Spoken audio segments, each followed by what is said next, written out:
Hi there, the name's Nico, and today I'll be going over my tier list for the best and worst characters in Solo's Eternal Return Black Survival.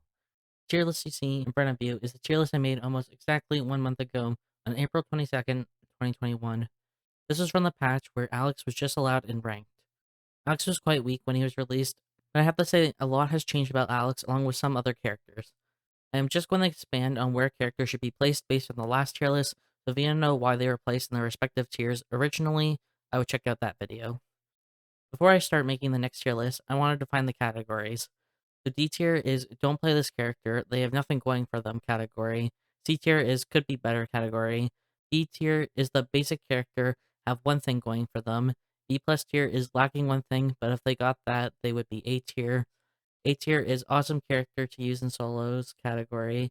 A plus tier is they would be S tier, but there is one fault with them. And S tier is this character is super powerful, please slightly nerf.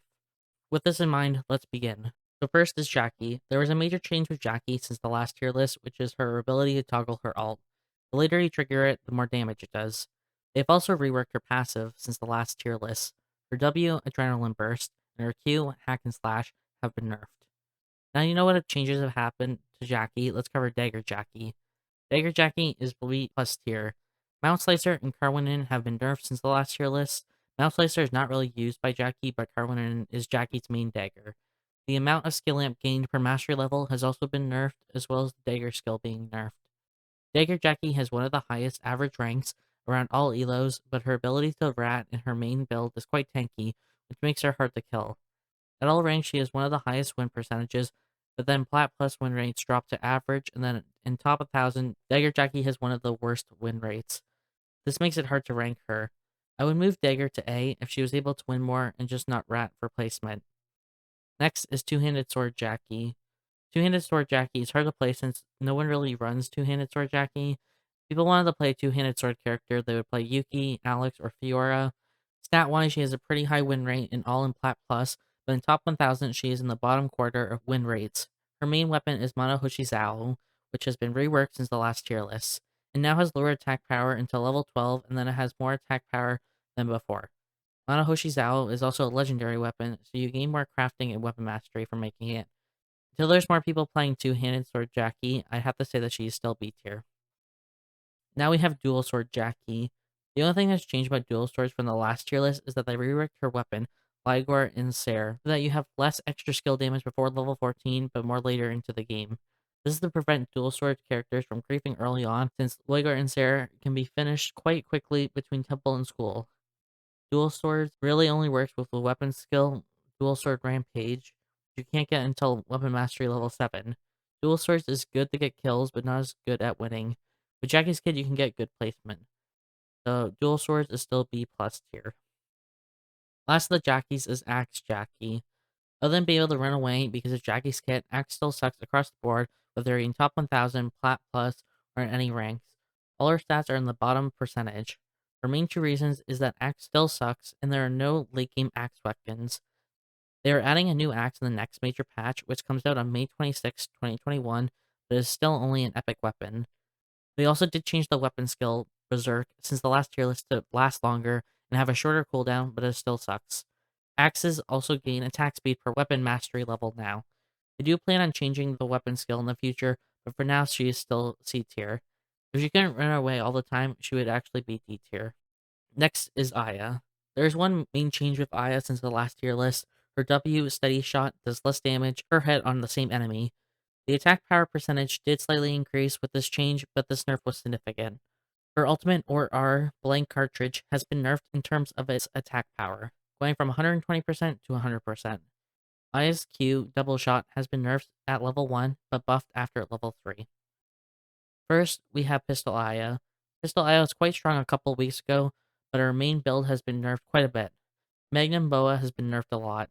Magnum Boa has less movement speed and its base damage has been nerfed. Rockers has also been nerfed since the last tier list.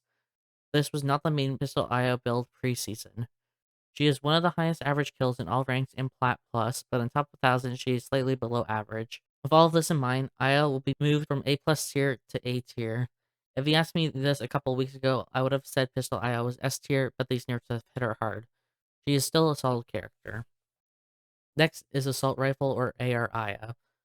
AR Aya is not as strong as it once was. Because the weapon skill was changed in the last tier list to remove the knockback, they had to buff the weapon skill to last longer.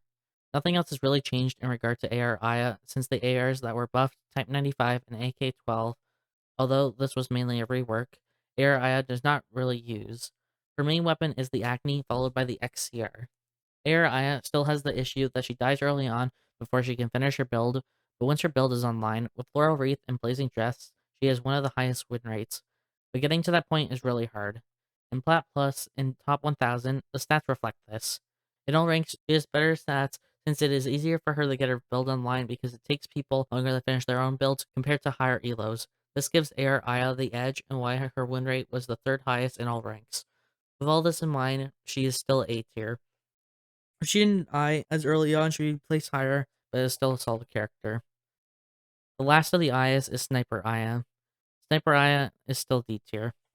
Sniper Aya still sucks for the same reasons mentioned before. She has no escape slash movement abilities, and sniper skill is so situational that if you want to play Aya, it is better to choose AR or pistol. A bunch of snipers have been reworked, and the reworks do not really benefit Aya. Intervention has less attack range on it, but more vision. Attack 50 has less attack power early on, but past level 13, it has more attack power. But at this point, you should have switched to Deadly Ray. Polaris also has less attack speed early on, but more past level 10. NCW 20 did get 3 attack power added, which is minimal. The change to ISQ benefits Sniper the most since most people level up Q first on Sniper, but this is still minimal. Nimble Neuron plans on reworking the Sniper skill, so maybe when this happens, Sniper Aya will be viable, but for now, she isn't good. You can't even grief people as Sniper Aya anymore because of the Attack 50 and Polaris reworks, which was the only way Sniper Aya got kills early on, so she is still D tier. Next is Hyunwoo. Since the last tier list, Hyunwoo has only received buffs. His Q, Stomping Foot, has a shorter cooldown. His E, First Attack, has a shorter cooldown if he hits an enemy. It has also been reworked so that if first attack collides with a wall, the opponent gets less defense reduction but lasts longer. In terms of glove, I would move glove down to A tier. Glove mastery level has changed since the last tier list, so you gain less skill amp but more normal attack amp. Buddha's Palm has been nerfed, which is Hyunwoo's most used weapon. The only other glove change was that White Claw Punch received plus 7% crit damage, but White Claw isn't really used on Hyunwoo. Stat-wise, he has one of the lowest average kills and win percentages across the board. His average rank is above average because Hyunwoo generally builds to be quite tanky, and his kit allows him to run away from fights pretty easily. One of the biggest changes to Glove is that Mithril can no longer drop on level 3 wolves or level 5 bears. This means no Night 1 Imperial Soak Gloves. And if people aren't killing the wolves and bears early on, and they are still level 3 or 5, 10 to 15 minutes into a match, this hurts late game Hyunwoo, so Mithril can only be gotten from animals or air crates, unlike Meteorite or Tree of Life. Love Hyunwoo is still a solid character, but is now A tier. Next is Tonfa.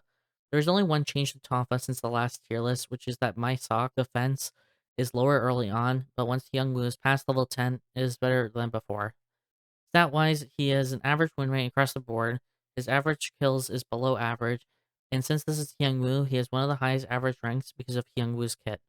With this in mind, Tonfa is still A tier, but I have to say Tonfa is better than Glove at this time. Tonfa is still lacking a late game weapon, and Tonfa's skill is fine. If Tonfa's had a late game weapon, Tonfa Hyunwoo would be at least A plus tier. Next, we have Magnus. Now, NA meta is different for Bat than KR. NA generally builds Magnus with spell amp items, versus KR generally built him more auto attack. Bats haven't really been changed much since the last tier list. Statue of Soteria has been reworked so that it has less attack power before level 9, but more past level 9. Magic Stick has also received a buff and now has 30% spell amp. Bears can no longer drop Force Cores or items to make a Force Core at level 5, which means no Knight 1 Monkey King Bar Magnus. But again, since people in NA generally build him with Spell Amp, Magic Stick is generally used more than Monkey King Bar, which only needs a Meteorite or Moonstone, which can be crafted Night 1 using the Meteorite drop.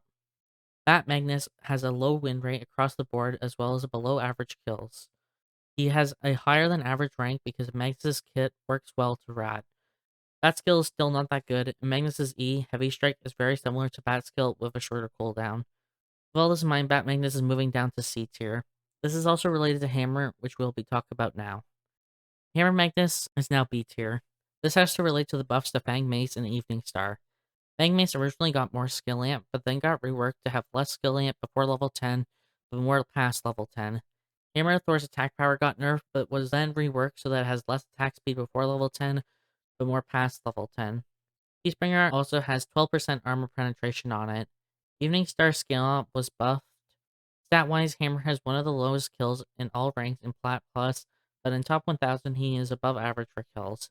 His win rate is below average across the board, and his average rank is one of the best because Magnus's kit allows him to run away from bad matchups. Hammer skill currently sucks, but Nimble Neuron has said they plan on reworking it in a future patch. But because of Fang Mace late game buffs, Hammer Magnus is now B tier. Next we have Fiora. The only change they did to Fiora is that she has less base attack power. First we have Rapier Fiora. Rapier Fiora is the best of the Fioras, and I have to say she is now A tier. Rapiers were hit significantly since the last tier list, and Fiora's main build was also hit significantly. The Rapier skill, Quick Cut, scales less with attack power by 25%, and normal attack and skill amp per weapon mastery level both went down by 0.02%, which means that at level 20, both normal attacks and skilled attacks do 4% less damage. Dry Use has less attack speed before level 12, but afterwards it has more. It also lost some movement speed. For Rapier Fiora specifically, Dobok has 0.4 less attack range, which hurts Rapier Fiora significantly. It did gain attack power and defense, but the attack range is the most important thing about Dobok on Fiora. Level 3 Wolves and level 5 Bears do not drop Mithril or Meteorite anymore, which will impact Fiora slightly, but Meteorite can be grabbed from a Meteorite drop, so it's not that bad. Stat-wise, she has above average win rates and kills in all ranks in Plat Plus, but in top 1000, Rapier has below average win rates and kills. Rapier Fiora's average rank is below average. This is because Fiora, in general, is the feast or famine character and needs a skill in order to win. Because of these changes, Fiora has been moved down to A tier. Next is Spear Fiora. There was a major change with the main spear for Fiora, Gentian Silver Gun. Gentian Silver Gun now has less attack power before level 12, but more afterwards. This is a huge nerf towards Spear Fiora, since Fiora needs to scale early on in order to win. Gentian was also the main spear used because it was a 2-zone weapon that had attack power and movement speed. The other spears don't really work well with Fiora except for 18-foot spear, which most people weren't building before because it was a 3-zone weapon compared to the 2-zone Gentian Silver Gun. But because of this change, the majority of Spear Fioras build 18-foot spear first because it does not have a loss of attack power early on. Fiora needs to change spears late game anyways in order to win. Cosmic Bident was slightly buffed, but this early game weapon nerf is significant. Stat-wise, Fiora has one of the lowest average kills, but her win rate in all ranks in top 1000 are above average. In Plat Plus, though, her win rate is below average. My guess is because Spear is easy to pick up on and is good in low elos because of this. And the people in top 1000 who use Spear Fiora have mastered her, and as a result can win often. But in mid-elo lobbies, the people who use her haven't mastered her yet, and people know how to deal with her before she has a chance to scale. Because of this major change, Spear Fiora is now C tier. If there was at least one viable weapon that didn't require free zones for Fiora, if she didn't heavily rely on needing a late game weapon, she would be placed higher. Last of the Fioras is Two-Handed Sword. Two-Handed Sword had a significant change since the last tier list, which is the recipe change for Guantian. This used to be a 2-zone weapon that people would build early to get some kills early on, and then change weapons later on to scale and win, but now this is a 3-zone weapon. As a result, people just build Monohoshi Zao from the get-go. Although it is a 4-zone weapon, going out of the way to make a 3-zone weapon is not worth it versus going out of the way to make a 2-zone weapon. HP regen Fiora is not as much of a thing now because HP regen for the majority of armor has been nerfed since the last tier list, and also just because Mono is so strong. Stat-wise, she has above average win rates across the board. Her average rank is above average in all ranks in Plat Plus, but in top 1000, her average rank is average. Kills-wise, she has an average kill in all ranks in Plat Plus, but in top 1000, she is below average. Based on looking at the stats, Two-Handed Fjord struggles more in top 1000 in my opinion, because people know how to deal with her, or are able to kill her before she can get her weapon done. But she is able to scale and get kills early on, she can pretty much win. In mid to low elo lobbies, this is not as big of a deal because this may be related to what characters people use in mid to low lobbies or what routes people are taking. For low elo, it could relate to people not being able to get their build online as quickly, and as a result, it gives Two-Handed Sword the time she needs to get her build online. I can't say for certain, but these would be my guess. Based on this, Two-Handed Sword Fiora is still B+ tier. Next is Nadine. Nothing has changed about Nadine since the last tier list. For bow Nadine, I'd have to place her in B plus tier. There has been a lot of bow changes, but they all kind of balance out to keep her where she is. There was a new legendary bow added since the last tier list called Argyrotoxis. This is a force core bow that has high attack power and 25% skill amp on it. Nadine loves this bow, and with it, her Q, Bullseye, hurts and can almost one-shot people late game, but Nadine has a lot of stacks.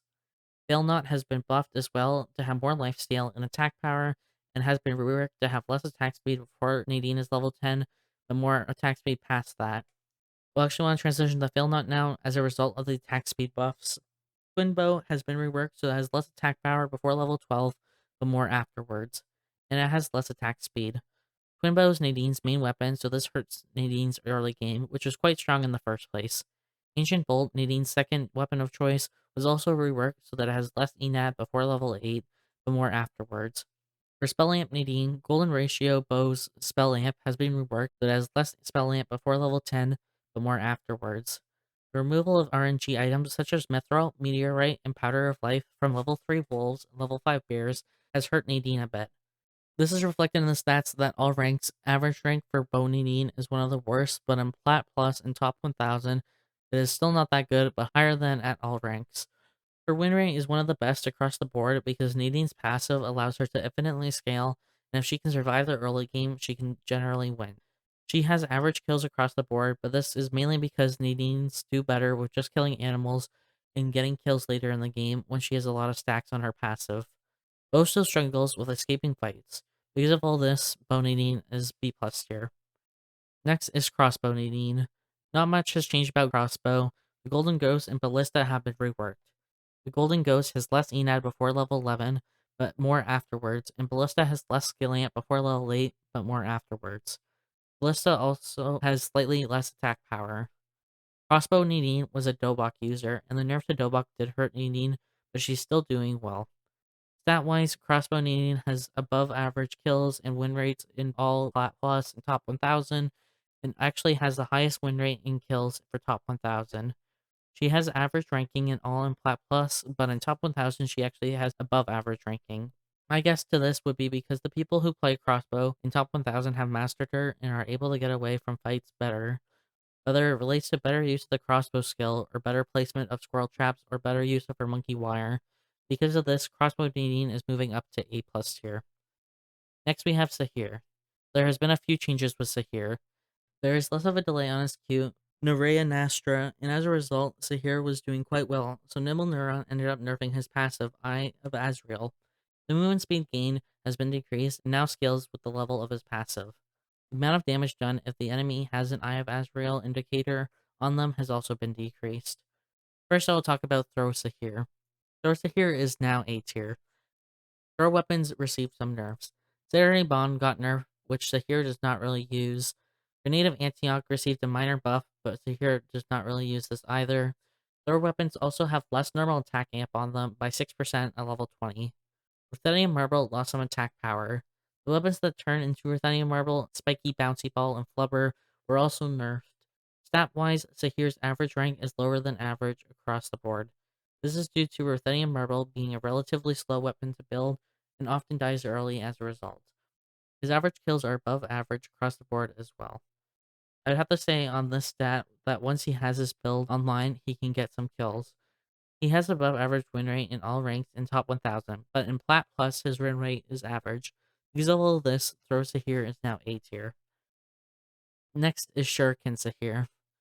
A bunch of shurikens have been changed, but to shorten the length of this video, since this video is going to be significantly longer than my last tier list, I'm only going to mention the changes to shurikens that Zahir use. Death Rune has been buffed to have more charges and takes less time to recharge them. Death Rune's recipe has also changed, so it takes Charm plus Powder of Life instead of Charm plus Tree of Life. This is so that if a bear drops a Powder of Life and not a Tree of Life, or if a blue air supply contains a Powder of Life instead of a Tree of Life, it can still be used to create Death Rune. Powder of Life is created by using Tree of Life plus a stone, so it is not more difficult to make than before. Mystic Jade Charm has been reworked so that it has less extra skill damage before level 10, but past level 10 it has more extra skill damage. Stat-wise, he has one of the highest average kills, and has the highest average kills in all ranks in Plat Plus. He has an above average rank in top 1000, an average rank in all ranks, and a below average rank in Plat Plus. I can't logically explain why this is. If someone knows or guesses why this is, please let me know in the comments. He has an above average win rate across the board. With all this in mind, Shuriken Zahir is now A plus tier. Hell traps hurt a lot more on Zahir than ever before. Next is Hart. Hart herself had no changes, but she did get some cute emotes as shown on the screen. Hart's meta did change briefly a couple of weeks ago since the last tier list. Crit Hart was meta for like a week before they ended up nerfing Bohemian by lowering its attack power and its crit chance. They also ended up reworking Teen Spirit, so Enad Hart is back to being meta. Teen Spirit has been reworked, so now it has no Enad but gains plus 2 Enad per character level. This means that before level 13, Teen Spirit is worse than before, but afterwards it is better. Teen Spirit also got 5% more attack speed on it since the last tier list. The wall lost some attack power, and Satisfaction got 5% more lifesteal. So what many people do is build a wall for early game, but once they reach level 13, they switch to Teen Spirit. Hart has above average kills and win rates across the board, but lower than average rank across the board. This is because Hart really needs at least Laurel Wreath, but having Blazing Dress as well makes her do a lot better. All ENAD builds also have the path through Chapel at the moment. Bill Neuron has said they plan to change this in the future. Because of this, ENAD Hart is A tier. If they had more pathing varieties for ENAD, I believe Hart would be at least A plus tier. Skill Lamp Hart is not really used right now, so I can't really determine where she would be. Next is Isol. Isol has received some minor buffs since the last tier list. His all MOK operational mine slow when it hits an enemy has increased early game, and he gets 0.03 more SP regen per level. For AR Isol, I would keep him in A plus tier. It's for the same reasons I listed in the last tier list video, but also because Type 95 has been buffed since the last tier list. It has gone from 75 attack power to 79 attack power. It also has 0.5 more vision range. Late game is still better than changed to Agni, but Type 95 has become more viable. AK-12 has been changed to have less attack power before level 11, but more afterwards. It also gains 2% more crit chance. People generally don't build AK-12 on Isol anymore, and it doesn't nearly do as well as Agni does. Even though they added EMP drones, which disable traps for 7 seconds, Isol is still doing quite strong. Stat-wise, he has one of the highest win rates across the board. He has above average ranking in all and Plat Plus ranks, but in top 1000 he only has average ranks. In Plat Plus and top 1000 he has below average kills, but average kills in all ranks. Because of this, Isol is still A plus tier. The last weapon type for Isol is Pistol. Magnum Boa has been nerfed quite a bit since the last tier list, but Isol doesn't really use Magnum Boa. Electron Blaster has been reworked so that it has less ENAD before level 9, but afterwards it has more. Electron Blaster also lost 3 attack power. The weapon with the best win and pick rate on Isol is actually Elegance, which has not been changed. Pistol Isol was also a Notebook user, and nerfs to Notebook did impact him, but he's still doing quite well. That's why he has above average win rate and rank across the board, even having the highest average rank in top 1000. Pistol Isol has average kills in top 1000 in all ranks, but above average kills in Plat Plus. With all this in mind, Pistol Isol is now A plus tier. Building CDR and Isol is a pain to deal with late game, and since Isol's kit allows him to run away from fights easily, it makes him hard to kill early game, which is why his average rank is above average across the board. Next is Li Dailin. Li Dailin has received a significant number of nerfs since the last tier list. Her Q, Spirited Kick, scales with 10% less attack power. Her E, Bottom Shelf, Silence lasts 0.4 seconds less. And her ultimate, Striking Tiger, was significantly nerfed, being reduced by 15 base damage at each alt level, as well as losing 5% attack power scaling. For Glove Lead Island, I have to place her in B plus tier. Glove Lead Island was a dominant character for so long, and her wrath has come to an end. Glove has lost 0.3% skill amp and gained 0.2% normal attack amp mastery level per level. This impacts her ult damage even more. Buddha's Palm lost 3 attack power, but Late Island never really used Buddha's Palm. White Claw Punch gains 7% crit strike damage, which is helpful for Late Island, but her main weapon is Divine Fist. Late Island being gutted was not only the thing with Late Island that hurt her. Lead Island would often change to Imperial Silk Gloves, but since level 3 Wolves and level 5 Bears can no longer drop Mithril, Lead Island can not gain this advantage early on anymore. If the Wolves are still level 3, 7 to 10 minutes or longer into the game, this makes it even harder for Lead Island to do better late game. Mythro can only be teamed from wolves, bears, wickeline, or from rare or blue air supplies, unlike Meteorite or Tree of Life. Stat-wise, she has one of the lowest win rates in all ranks in Plat Plus and below average win rate in Top 1000. She has slightly below average kills everywhere. The only thing really going for Li Dailin right now is that she is above average rank across the board because her kit allows her to run away from bad matchups pretty easily. Her kit is really good, but the nerfs hit her quite hard. Because of this, she is now B+ tier. Li Dailin's last weapon type is Nunchaku. Nunchaku is B tier. Nunchaku only received one change since the last tier list, and that is because the Nunchaku weapon skill, Breath of the Dragon, stuns if charged for more than 1 second, but loses 0.25 seconds of stun time. Nunchuck's skill can still be heard from the other end of Lumia Island, so until that is fixed, it is not nearly as good as Glove skill on Li Dailin. Stat-wise, she has one of the lowest win rates across the board, not even having a win rate in top 1000. I guess no one has won with Nunchuck Li Dailin in top 1000, I'm not sure. Her average kills is below average for all ranks, but in Plat Plus and in top 1000, she has above average kills. I assume this is because the people that play her in Plat Plus or top 1000 have mastered Nunchuck Li Dailin and get kills. Not many people play Nunchaku, especially in top 1000. With all these in mind, Nunchuck is B tier. Next is Yuki. Yuki did not receive any changes since the last tier list. First, we have two-handed sword Yuki. Manahoshi Zao is now a legendary weapon and has lower attack power before level 12, but after level 12 it has more attack power. Covid also lost 40 HP. Thuan recipe has changed so that it now requires Turtle Dobok and not just the Turtle Shell. As a result, it is now a 3-zone weapon and not a 2-zone. Because of this change, it is not really used on Yuki anymore. Most people use Hovid followed by Mono. Generally, people who built Thuan would change to Lavatine or another RNG weapon and just build Thuan as an early game weapon for time and route options. Dobok was also nerfed since the last tier list, and this impacted Yuki. Yuki has one of the worst average kills in Plat Plus and Top 1000 that has an average kills in all ranks. Generally, it takes people longer to finish their builds and lower eloads, and as a result, Yuki, who can finish his build quite quickly, can get a couple of kills in. He has an above average win rate in all in Plat Plus ranks, but only an average win rate in Top 1000. He has an above average rank in all in Top 1000, but slightly above in Plat Plus. Yuki's kit allows him to run away from fights pretty easily. Yuki is still an A tier character. The last weapon type for Yuki is Dual Swords.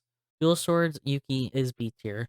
If you want to play dual sword characters, play Dual Swords Jackie. Dioscuri lost 10% attack speed. Starsteel Twin Swords lost 5% attack speed, but the most significant change to Dual Swords was the Loigor and Zar rework. It has less extra skill damage before level 12, but more afterwards. It also lost 2 attack power. This makes it harder to get kills early on to scale. Dual Swords Yuki, or specifically scaling up Dual Swords Yuki, relies on the Dual Sword weapon skill, the Dual Sword Rampage, and losing skill amp hurts Yuki. Dual Sword Yuki has one of the lowest win rates across the board. He has one of the lowest average kills in the top 1000 and in all ranks, but in Plat Plus he has slightly below average kills. His average rank is terrible in top 1000, but only slightly below average in all ranks and in Plat Plus. This mainly relates to Yuki's kit and to his ability to run away from bad matchups. That is really the only thing going for him in solos. This is why Dual Sword Yuki is B tier. Next we have Hyejin. Hyejin's base movement speed has been increased by 0.05, and the cooldown on her W, Charm of the Prophecy, has been decreased by 2 seconds at level 1 and increased by 2 seconds at level 5. So first we have Bow Hyejin. Bow Hyejin and Hyejin in general is hard to place because she is hard to learn, but if you have mastered her, she can do really well. In top 1000, she has the highest average kills and above average rank and win rate. But in all ranks in Plat Plus, she has one of the lowest win ranks, and her average kills is below average in all ranks. Plat Plus, she is average in terms of average kills. Her average rank is average in all in Plat Plus ranks. Her main bow, Elemental Bow, lost 0.3 movement speed this patch, but if she uses Elemental Bow, she will have an additional 0.02 movement speed compared to last patch. Hyejin's kit is really good at running away from fights in general, and Elemental Bow still really works well with her. Based on this, I have to say Bow Hyejin is still A+ tier. Then we have Shuriken Hyejin. Shuriken Hyejin is just the worst Bow Hyejin, and I have to say she's going down to B tier. Nimble Neuron has changed it so that Shuriken Hyejin no longer takes less damage in solos, which is one of the reasons people would play her. No one really plays Shuriken Hyejin, and so the stats are hard to base off of because the people who do play her know her really well and can perform well with her. But looking at all ranks, she is below average in average kills and win rate. She's above average across the board because of Hyejin's kit more so than it being related to Shuriken. Shuriken's normal attack amplification has gone up by 0.3% per mastery level, which translates to 6% at level 20. Her main Shuriken, Petal Torrent, has been nerfed quite heavily, losing 10 attack power and 10 ENAD. Frost Venom Dart, the prerequisite to Petal Torrent, has lost 25% of its crit strike damage. That is why Shuriken is now moving to B tier. Next we have Xiukai. Xiukai has not really received many changes. He only received a buff in the sense that he gets more stacks from his passive if he cooks fish and chips. He gets one additional stack at all passive levels. He did receive a cool skin as well. First, we'll talk about Dagger Xiukai. Dagger Xiukai is still S tier and is still the best character in the game. Mount Slicer, Xiukai's main dagger, has been hit with a bunch of nerfs to try and combat Xiukai from being a dominant force, but these nerfs haven't phased him. Mount Slicer has 5 less attack power, 1 less extra skill damage, and 3% less CDR. Dagger skill, Cloak and Dagger, have been nerfed to have 5% less movement speed increase at each level. Even with all these nerfs, Xiukai has the highest win rate and average rank in all ranks, as well as the highest win rate in Plat Plus. He's above average in average rank in Plat Plus in Top 1000 and has one of the highest win rates in Top 1000. He has one of the lowest average kills across the board because what Xiukai does is that he just cooks food all the way until the end of the game, and then he just does his combo in the final circle and kills the person who most likely was sweeping the lobby beforehand. So he generally gets 1 kill victories often, as the stats reflect this, and even if you try to kill Xiukai, his kit works so well at running away that it can be impossible to catch him. Most people have at least one other CDR item on him, so the cooldown of his moves are quite short. Because of this, Dagger Xiukai is still S tier. Next is Spear Xiukai. Spear Xiukai is still S tier and is still not as good as Dagger Xiukai. The main change related to Spear Xiukai is that they changed Feintian Huaji to have less extra skill damage before level 10, but more skill damage after level 10. And as a result of this, the use rates for Feintian Huaji have dropped significantly. Now most people just build Lance of Poseidon.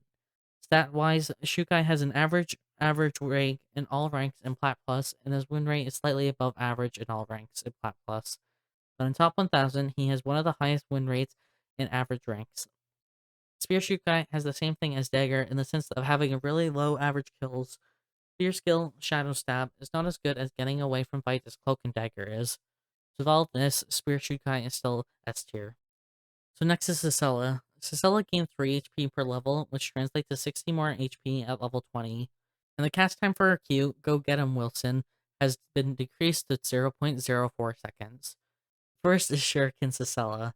The meta for Shuriken Sissela has changed since the last tier list, and since that people used to not really build Petal Turn on Sissela in NA, but when doing research for this tier list, all the top NA Shuriken Sisselas are using Petal Torrent. For the stat changes on the shurikens that Sissela really uses, Fletchit has a shorter recharge time, Wind and Fire Wheels has 2 more attack power, and Petal Torrent lost 10 attack power and 10 ENAD. Frost Venom Dart, the weapon that turns into Petal Torrent, lost 25% crit strike damage. Stat-wise, she has an above average kill rank in Plat Plus and Top 1000, but only an average win rate in all ranks. Her average kills are above average, and her average rank is one of the lowest across the board. This is because the main weapon for Shuriken Sissela Petal Torrent is hard to build, and Sissela builds are one of the longer builds to complete. But once her weapon and her build are finished, she can do quite well. Because of this, I would have to move her to A+ tier. The last Sissela weapon is Throw. There are 2 main types of builds for Sissela, Crit build and a Spell Amp build. The Crit build is generally uses Grenade of Antioch and switches to Incendiary Bomb if Antioch runs out of charges. And the second type of build uses Ruthenium Marble. Now, Incendiary Bomb lost 3 attack power and 2% CDR, and Ruthenium Marble lost 3 attack power. Spiky Bouncy Ball and Flubber also lost 5 and 4 attack power, respectively. Grenade of Antioch gained 3 attack power. Stat-wise, she has an above-average win rate and average kills in both Plat Plus and Top 1000, even having the highest average kills in Plat Plus. In all ranks, she has one of the lowest win rates and above-average kills. Her average rank is one of the lowest across the board. It's the same issue as Shuriken in the sense that it takes longer to get your build online compared to a lot of other characters, and as a result, she dies early. Ruthenium Marble and Grenade of Antioch are both 3-zone weapons that take some time to build or complete. Sissela struggles more in lower elos compared to Shuriken, I would assume because of either the weapons that are built or the different types of playstyles used with Shuriken first throw. Mainly the latter if you use Grenade of Antioch build compared to the Ruthenium Marble build. With all this in mind, Throw Sissela is now A tier. At this time, I'd have to say that Shuriken is better than Throw. Shuriken's skill, Caltrops work better with Sissela's kit than Throw does, but Throw is still a solid choice. Next is Chiara. Nothing has changed stat-wise with Chiara since the last tier list. Chiara has two main builds, Tank and Crit. There have been a few changes with Rapier since the last tier list. Most of these changes are because of how dominant Rapier Fiora has been, but these have impacted Chiara too. The Rapier skill Quick Cut has been nerfed so that its damage scales with 25% less attack power. Both normal attack and scaling up lost 0.2% per weapon mastery level, which translates to 4% loss at level 20. For crit, Joy Use is Chiara's main late game weapon, and Joy Use got nerfed, losing attack speed before level 12, but gaining more afterwards. It also lost 0.05 movement speed. Joy Use is a lot harder to build now because level 3 wolves and level 5 bears do not drop mithril anymore, which means she cannot get Joy Use early on. But also, if no one has killed the wolves and bears early on, she will have a harder time switching to Joy Use. Mithril can only be found on animals or in blue air supplies. Because of this, Tank Chiara is doing better than Crit Chiara at this time. Stat-wise, Chiara has below average win rate and average kills across the board, but it has above average rank across the board. Chiara's kit allows her to get away from bad matchups easily, and her passive gives her increased movement speed. Because of these changes, Chiara is now a B+ tier character. They plan on adding a new Rapier in the next patch, so hopefully this will help Chiara perform better. Adriana got hit pretty hard since the last patch, and I have to move her to A tier. Adriana lost 3 base attack power, and her E Fire Escape gained 2 seconds on its cooldown. She did gain 0.3 defense per level, which translates to 6 more defense at level 20. Although these changes seem minimal, her main weapon, Incendiary Bomb, also received a nerf, losing 3 attack power and 2% CDR. These changes have reflected in her stats. She has a slightly below average win rate in top 1000, and everywhere else she has one of the worst win rates. She has average kills across the board. Her average rank is about average in all ranks, but gets progressively worse the higher you rank, being one of the worst in top 1000. Because of her base damage and incendiary bomb changes, she can no longer get those early game kills as easily, which has made it harder for her to scale. Her main chest piece, Rocker's Jacket, was also nerfed since the last tier list, losing 2 attack power and 2 defense from normal attacks. This has made people switch to making EOD suit instead. Adriana's kit is still quite strong, but with all the changes, Adriana has moved to A tier. Next is Shoichi. Shoichi himself did not receive any changes, but his main weapon, Mount Slicer, was nerfed quite heavily. This was mainly done because of Xiukai and not Shoichi, but this change has impacted Shoichi quite a bit. Mount Slicer has lost 5 attack power and 1 extra skill damage. It also lost 3% CDR. Dagger skill, Cloak and Dagger, has also been nerfed and now has 5% less movement speed increase at each level. Stat-wise, he has one of the highest average kills in all in Plat Plus ranks and slightly above average kills in top 1000. He has one of the worst win rates and average ranks across the board. Shoichi can finish his build quite quickly if he does the factory start route and can often secure at least 1 kill, but then once more people finish their build, he generally struggles if he hasn't scaled enough. Shoichi is also ping reliant, so in NA he does not do as well as he does in KR.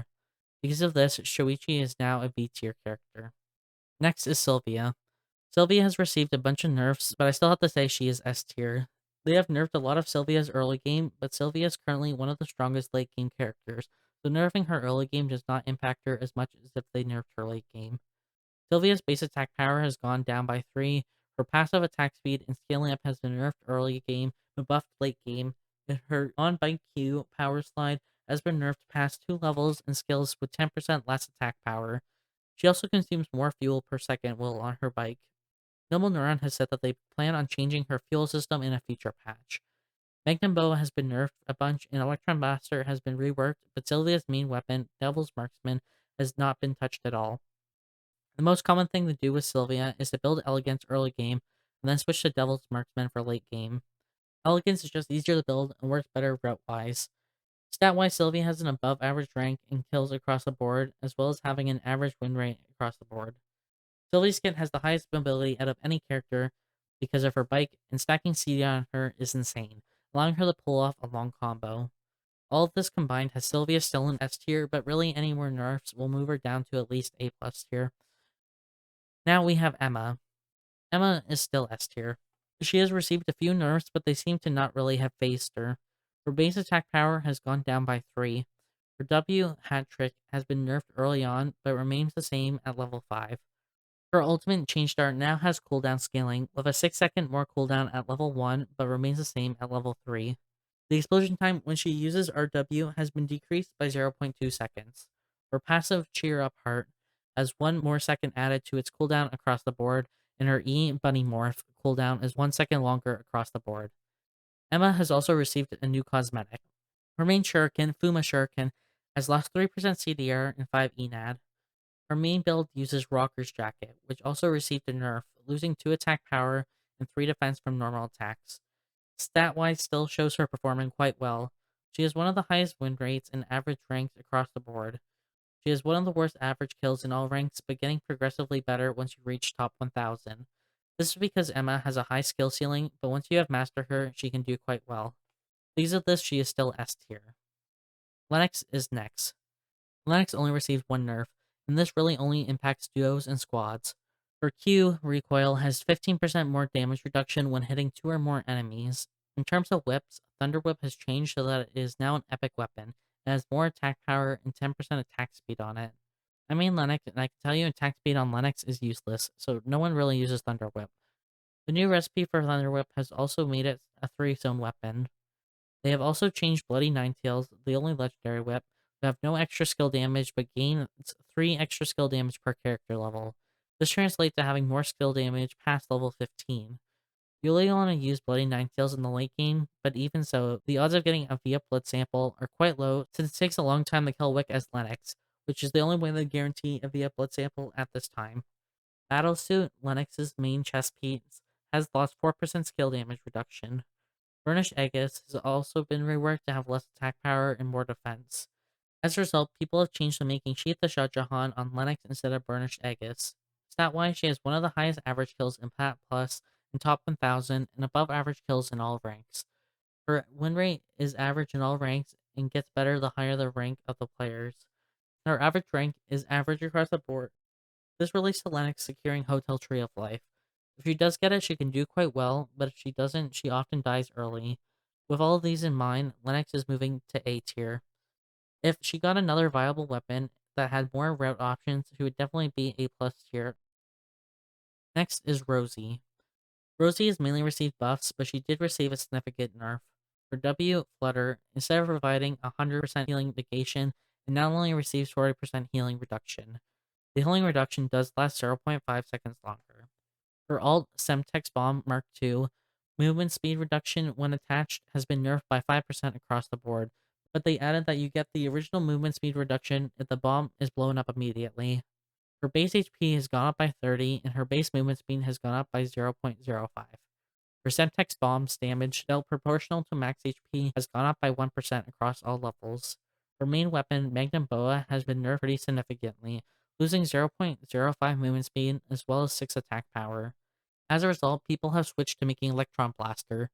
Electron Blaster has been reworked so that it has less ENAD before level 9, but more ENAD past that. It also lost 3 attack power. Stat-wise, Rozzi has one of the worst average ranks in all ranks, but gets progressively better once you reach top 1000, being only slightly below average. Her average kills are slightly above average in all ranks, average in top 1000, and below average in Plat Plus. In all ranks in Plat Plus, she has a below average win rate, but in top 1000, she has an above average win rate. My guess to this would relate to the type of build people run in low elo, and people in Plat Plus not mastering her, as well as the people in top 1000. Because of this, I'd say Rozzi is still A tier. Now we have Luke. Luke is still B+ tier. Nothing has changed about Luke's ability since the last tier list. The main change in regards to Luke is that Statue of Soteria has been reworked so that it has less attack power before level 9, but more afterwards. Luke is a character that relies on scaling early on to win, so this change does hurt Luke, but people have just switched over to using Mallet, so it isn't too bad. Level 5 bears can no longer drop 4 scores, so Luke will not be able to get a Night 1 Monkey King bar anymore. but he can still make Monkey King Bar by grabbing one of the Tree of Lives, most likely Forest or Cemetery, and then grabbing a meteorite from one of the drop points. MKB is still quite strong on Luke, but it is harder to come by, but good Luke players will always have a Monkey King Bar for late game. Stat-wise, he has above average kills in all ranks, but in Plat Plus and Top 1000, he only has average kills. His win rate is slightly above average in all ranks, but gets worse in higher ranks, to Top 1000 having a below average win rate. His average rank is below average across the board. This is because Luke needs kills early on, and if he doesn't get them, he dies. Luke does get better in lower elos because he can get his build online relatively quickly, and people at lower elos struggle to know how to deal with them, but at higher elos, Luke is not as much of a problem. With all this in mind, he remains in B+ tier. Cathy is next. Cathy has only received one change since the last tier list, and that is that her W, Amputation, scales with 10% less attack power, but if you hit Amputation on the outer edge, it gains 15% attack power scaling.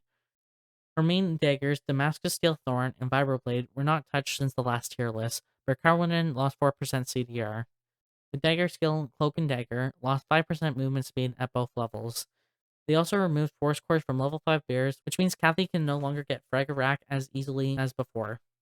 People who are good with Cathy will do their best to guarantee Frag-a-Rack before Wick by grabbing one of the Tree of Lives and a Meteorite from one of the drop points. Level 3 Wolves also do not drop Meteorite anymore. Stat-wise, her average kills are below average in Plat Plus and Top 1000, but average in all ranks. Her average rank is above average, and her win rate is below average across the board. She does the best in all ranks because at lower elos she can do quite well since she can get her build online pretty quickly, and people struggle on knowing how to deal with her. At higher elos, this is not as much of a problem. Cathy's ult is a get out of jail free card as well as dagger skill, which is why her average rank is above average. Cathy needs to scale in order to win, which is why her win rate is below average. Because of these things, Cathy is moving down to A tier. She is still a solid character, but not as good as a month ago. Next is Adela. Adela is moving up to A+ tier. Adela has only received 2 changes since the last patch, and they were minor buffs. Her attack power per level has gone up by 0.3, and her Q, promotion, stack duration lasts 1 second longer. Rapiers have received a lot of changes since the last tier list. Rapier skill Quick Cut scales with 25% less attack power. Rapiers also gained 0.2% less normal attack and spell lamp per mastery level, which translates to 4% less normal attack and spell lamp at level 20. There are 2 variations of Adela, Crit and Spell Lamp. Stat-wise, Spell Lamp does better than Crit does. Joy Youth has been nerfed / reworked so that it has less attack speed before level 12, but more afterwards. It also lost 0.05 movement speed. Stat-wise, she has one of the highest average kills in top 1000, but gets worse the lower the rank. She has one of the highest average ranks in all ranks, but gets worse to average rank in top 1000. Her win rate is above average in all ranks, but gets lower the higher the rank. Adela has a high learning curve, so in higher elo she can secure more kills. Because of these things, Adela is an A+ tier character. Now we have Bernice. Bernice did not receive any changes since the last tier list. Both of Bernice's main snipers, Polaris and TAC 50, have been reworked. For Polaris, it now has less attack speed before level 10, but more afterwards. For TAC 50, it has less attack power before level 13, but more afterwards. TAC 50 also lost 2% lifesteal. Bernice has a bug right now where he will sometimes miss his auto attack because of how the sniper rifle turn shotgun works. Nimble Neuron said that they will fix this in a future patch. Stat-wise, Bernice has one of the worst win rates in average ranks in Plat Plus and Top 1000. His average kills are average in Top 1000 and Plat Plus. In all ranks, he has one of the highest average kills, and his win rate is average. His average rank is one of the lowest. Bernice is a character that can do well in low elos, but in higher elos is really bad. Bernice can get his build online relatively quickly and can scale easier in lower elos. At higher elos, Bernice struggles to get the kills he needs to scale and win. If Bernice is well fed with a lot of kills and high weapon mastery, he can do quite well, but this is quite hard to do with Bernice at this time, especially with the auto attack bug. With all this in mind, Bernice is a C tier character. Barbara is next. Now I have to say that I underestimated how dominant Barbara would be, and I have to put her in S tier. Barbara has really only received buffs since the last tier list. Barbara's HP gain per level has gone up by 3. This translates to 60 more HP at level 20. The HP of her sentry gun has been nerfed by 3% at each level since the last tier list. Her sentry gun's laser damage from her W, Free Electron Blaster, scales with 10% less attack power. They changed it so that if you use your ult overclock and your Q, you gain 20% CDR on your ult. This is because her ult plus W or her ult plus E are more useful than her ult plus Q in most situations. In terms of her Q, which is her sentry gun, they have changed that its cooldown has increased by 20% if it has been destroyed, as well as the fact that its cooldown does not start until the skill is active. Barber can also now gain weapon mastery from the sentry gun. In terms of Bat, the only change that really impacts her is that Magic Stick gained 3% skill amp. Stat-wise, she has one of the highest win rates and average kills in all ranks in Plat Plus. She has one of the highest average kills in top 1000, and her win rate in top 1000 is also above average. Her average rank is below average in all ranks in top 1000, but average in Plat Plus. My guess would be that if Barbara isn't finished her build and doesn't have all her HP items done to give her Sentry Gun more HP, she doesn't do that well. Her top build also uses Glacial Shoes, so if she doesn't get Glacial Shoes, she doesn't do nearly as well than if she did have them. Barbara is currently one of the best characters in the game, so she is S tier. Next is Alex. I am just going to combine all the weapon types since Alex can switch his weapons and gains equal weapon mastery for all weapons he has access to. Alex is also doing a lot better than before. He has received a lot of buffs since the last tier list. I am just going to display them on screen for you guys to see since there are a lot of buffs. Stat-wise, he has an above average win rate and average rank across the board. His average kills are below average across the board. Alex is one of the best rat characters in the game. His kit allows him to run away from bad matchup pretty easily. This also relates to the fact that his main weapon, Manahoshi Zao, has been reworked so it has less attack power before level 12, but more afterwards. Alex's second main weapon is Electron Blaster, which also has been reworked so it has less ENAD before level 9, but more afterwards. It also has less 3 attack power. So if Alex can survive to the late game, he has a high chance of winning. Because of these things, Alex is now A+ tier. This is the first of the new characters since the last tier list, which is Sua. Sua was fine on her release, but has received some buffs since she has come out. For Q, Odyssey has a shorter cooldown at level 1, but a longer cooldown at level 5. Her base defense was increased by 2, and her passive damage has been increased to 10 more damage at level 1 and 20 more damage at level 3. Her stats are kinda all over the place, but her all ranks and Plat Plus stats are from May 10th, versus her top 1000 stats are live. So her all stats and Plat Plus are inaccurate to how well she is doing. They also don't consider the buffs she has received. But looking at her all stats, she would be one of the worst characters in the game by having one of the worst stats in win rates, average ranks, and average kills. Her Plat Plus stats reflect this as well. If you look at the live top 1000 stats, she has an above average win rate, average rank, and one of the best average kills. Her main weapon, Fang Mace, was also reworked so that it has less extra skill damage before level 10, but more afterwards. Hammer Thrower was also reworked to have less attack speed before level 10, but more afterwards. Because of these changes, the main weapon for Sua has changed to Fang Mace. Her late game weapon, Evening Star, was also buffed to have 4% skill amp on it. Using the top 1000 stats is more of a basis on how she's currently doing, and based on others' changes, I'd have to place her in A+ tier. She's a late game powerhouse. Her only weakness is early game, and if she can survive this, she has a good chance at winning. The last character for this tier list, and the newest character, is Leon. Leon was underwhelming when he came out, and he didn't really get the buffs he needed to do well. They decreased the cooldown on his Q, Waterway, and his E, Duck Dive, for all levels except level 5. His ult, Surf's Up, travel speed when surfing was increased from 4 meters per second to 5 meters per second, and the slow for the ult gets when it impacts the wall has changed from 1.2 seconds to 1.8 seconds. Leon's ult at the moment does not really do damage. Even the build I made for Leon, that is the skill amp build, has like no damage on the ult. His max Q does almost as much damage as his ult with the build I made. Now there are no all ranks or Plat Plus stats at the time of this recording for Leon, so I have to rely on the top 1000 stats. Leon's win rate and average ranks are slightly below average. His average kills is the second worst out of the whole cast. His main glove, Frost Petal Hand, did not receive any changes since the last tier list. With all of this in mind, Leon is a B tier character. He has the potential to be really good with a couple of buffs, especially to his ult damage, but right now he is the basics of what a character should be.